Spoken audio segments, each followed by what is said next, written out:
The proliferation of mass shootings in the United States has been on the rise since 1998 with the Columbine High School massacre. These incidents typically end in one of three ways, with the gunman or gunmen taking their own life, them being taken into custody, or dying in a shootout with law enforcement. But what if I told you that a man could commit a mass shooting, be wounded, taken into custody, and acquitted on the reason of self-defense? Well, I can assure you that an incident like that did occur, and this is the story. On Saturday, April the 17th of 1993, police responded to reports of shots fired at Gemini's Star Bar, which is an establishment frequented by the members of the Sons of Silence Motorcycle Club. When police arrived at the parking lot near Gemini's, there was gunfire all around. They told all suspects to drop their weapons, and all but one man with an AK-47 obeyed the orders. He turned his gun on the police, and they fired back, injuring the man and taking him into custody. The shootout had begun in the bar and had spilled out into the streets. In the end, members of the Sons of Silence Motorcycle Club, Paul Klein, also known as PK, and Stephen Fairfax were killed, and 5 others were injured. The famous homicide detective Joe Kenda was put on the case. Initially, it was suspected to be a row between the Hells Angels and the Sons of Silence motorcycle clubs, as part of the turf war over the drug trade. But this theory was quickly dismissed by Kenda after interviewing the Angels. His rationale was that the Angels would have, through their body language, have been proud of the act, and would have, quote, told him without telling him. The other theory initially was that the homicide was connected to victim Stephen Fairfax, seeing as he was the sole witness to a homicide involving one Marquette Spencer. The idea was that this was a murder-for-hire incident to silence Fairfax gone horribly wrong.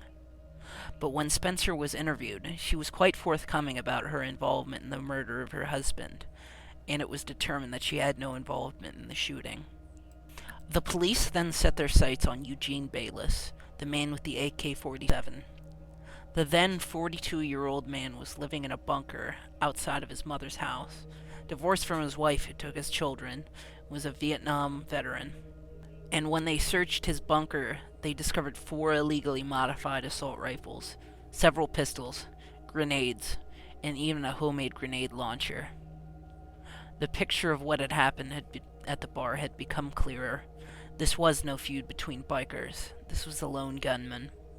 It was a birthday party for biker Jerry Cooper at Gemini's, when in stepped Eugene, carrying his AK-47 with grenades strapped to his body and a bulletproof vest on.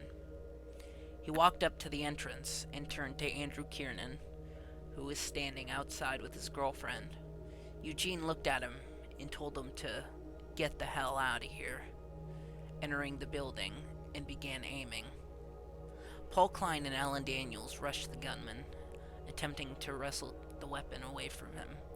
The gun went off skyward, but shortly after, Bayless regained control of the Kalashnikov. Then he aimed his weapon, shooting wildly into the crowd. Alan Daniels and Jerry Cooper were injured by the gunfire. Paul Klein then wrestled the gun away from Bayless, and in return, Eugene pulled out a 9mm pistol and shot him in the chest 3 times. He then retrieved his AK-47, leaving out the door and exclaiming, "Wow, that was an adventure." He then continued his rampage, shooting at bikers that were parked behind parked cars.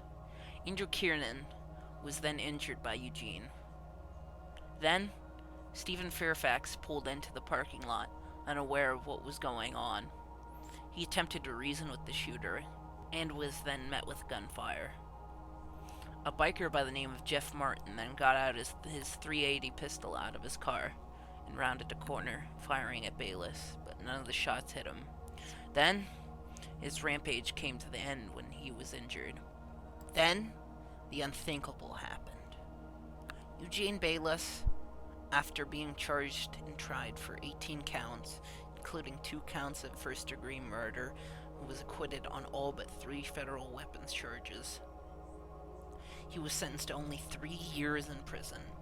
It was decided that Bayless acted in self-defense. Bayless claimed that he was attempting to perform a citizen's arrest after one of the bikers had shot him in the face with a pellet gun. But his luck would run out. 25 years after the shooting spree, when he got into a confrontation with the Bureau of Land Management in the van he was living in, he was shot to death by Rangers. And so ends the story of Eugene Bayless.